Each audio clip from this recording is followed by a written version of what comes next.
Hey everybody, John Ellis here in Fort Walton Beach, Florida. We're spending the week at the beach.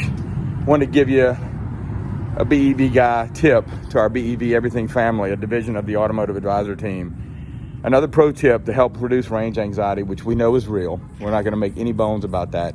But range anxiety can be reduced significantly through education and experience, learning from others and learning for yourself.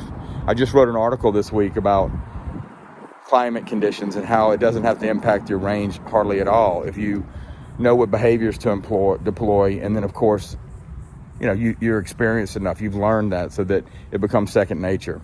Let me give you one of those today.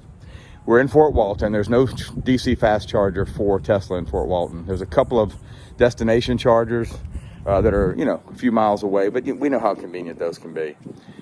So I charged up in Pensacola, which is about an hour and 20 minutes from Fort Walton, and that was my last charge. At 85%, I made it to Fort Walton with a little under 70%. Now, Phantom Drain is going to take the charge down 3% every night. As we know, I leave the security system on, so all the cameras are alive and well, and that takes a little battery drain. So if I stayed here all week, I'd probably be down in the high 40s, which is enough to get me back to Pensacola. But then what if I drive around in Fort Walton all week and go to restaurants and amusement parks? Well, then I could really be in trouble and not make it back to Pensacola. Then I'd have to go sit in a destination charger for a few hours to get enough juice. And that's the inconvenience that keep people away and the anxiety that keep people away. Well, let me give you a pro tip. Again, Tesla and all other EVs give you the option for a mobile charger to bring with you. And I've got one. So as you can see, here's my car. And I'm charging mobily at a hotel or a beach resort that does not have a charger. So how am I doing that? Well, I'm doing that because that is the mobile charger connected to a regular extension cord.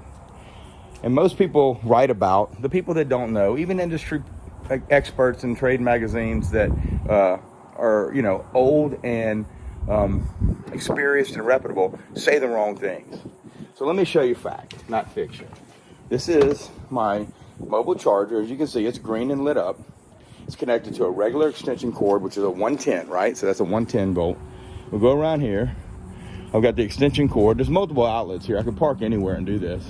And my extension cord, the yellow cord, is going underneath into this utility closet. And of course, it's plugged in right there to the wall, just like you would at home in a wall, like I plug my clock or lamp or cell phone in.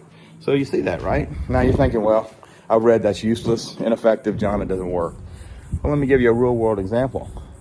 I'm at 85% now after one night of sleeping.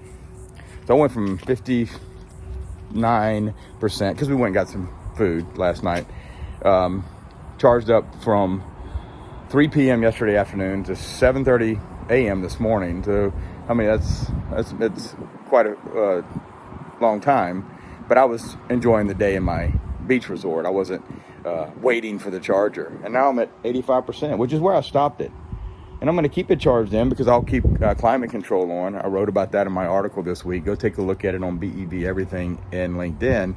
My article is about climate and how it doesn't have to impact range hardly at all. And it doesn't for me, and it doesn't have to for you. An article this week said that 30% drain was typical, and that's not true. So read my article. I'll give you some best practices and tips on how to keep your range at almost full capacity during extreme cold, extreme heat. But also, how to keep your car charged when there's no car charger around, and have a great week at the beach, being able to drive as much as you want, not having to worry about it. The other adage is, I've got a 242 adapter.